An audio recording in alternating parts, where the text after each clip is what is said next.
I fucking love my industry, you know, and I love doing what I do.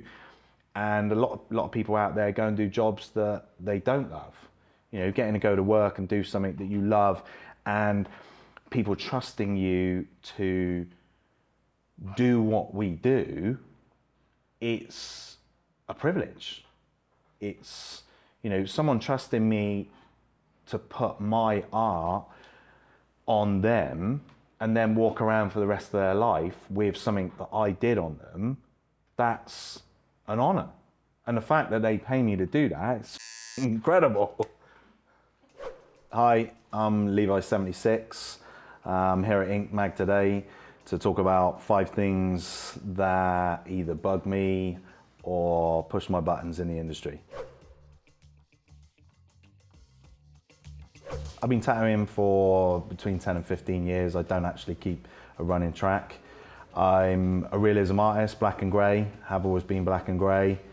Black and grey is timeless and you don't have to worry about what colour you're wearing.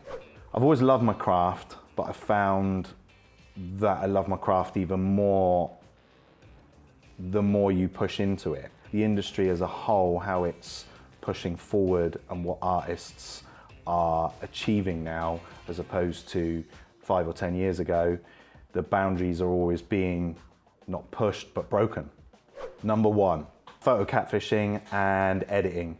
This seems to be a big thing that's come about in the industry over the last few years, where people are either taking photos virtually in the dark, or they're using polarized lenses, which I don't have an issue with polarized lenses, but when you're combining all these different things, polarized lenses, taking a picture in the dark, etc., you can push the contrast to completely unrealistic levels. What you want is your photo to be a true representation or a very, very close representation of the work you produce. If you love what you do, you should not be f***ing with your work.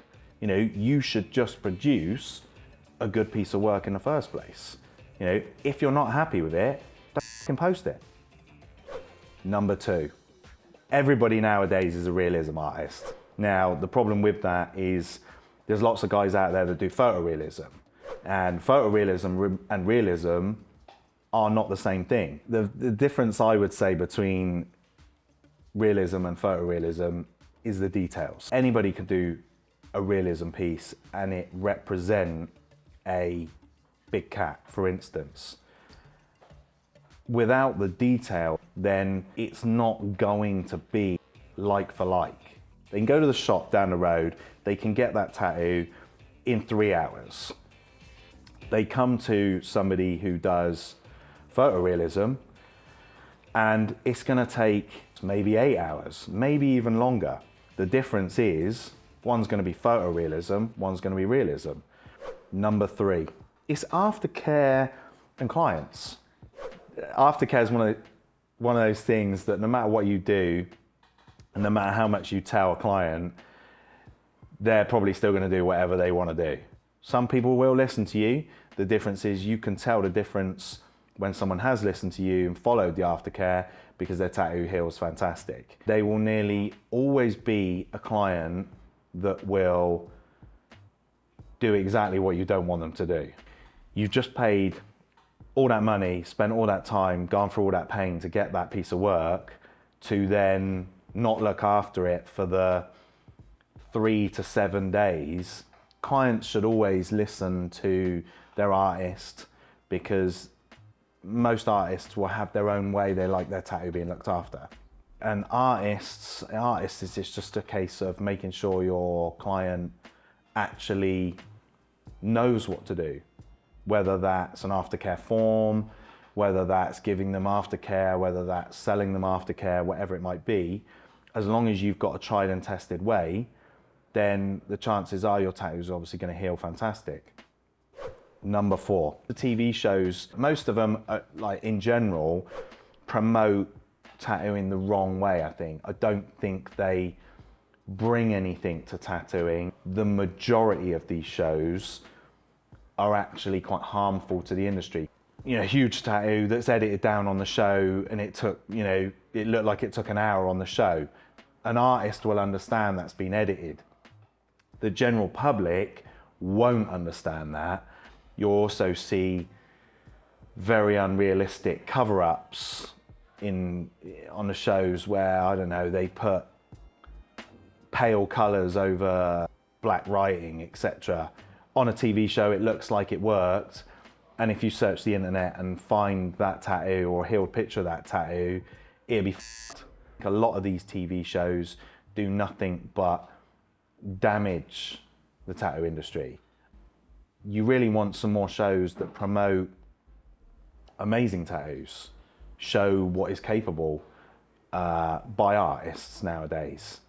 With everything evolving constantly in the industry, whether it's machines, needles, aftercare, inks, etc., the whole process, what is achievable in tattooing is boundless. And number 5, numbing cream and anesthesia. Anybody can get covered in tattoos if they don't have to pay the piper. If you don't have to deal with the pain, then it's very easy to get covered. The anesthesia one, oh yeah, that is, even though I joked about that I would love to be knocked out and wake up tattooed, that would be a fucking dream. But realistically, again, you're not earning a tattoo. Someone at some point will probably die through a complication, and for the industry, it will be fucking horrific. It will be like a bomb going off. It's gonna be massive fucking news, and it's not gonna be good news. It's gonna linger, and it's gonna leave a very, very dirty taste in your mouth. Unfortunately, numbing cream, anesthesia, I don't think it's going anywhere.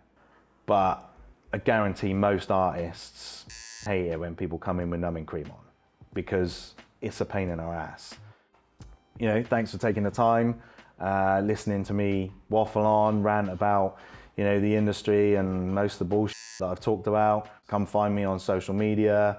Good or bad, I'm easy. I would love to see more amazing artists getting recognition. I think you could change the top 10 artists in the world daily. Literally, there's that many good artists, but as an industry, just like with any industry, there's only ever really a small handful of artists that get fully recognized.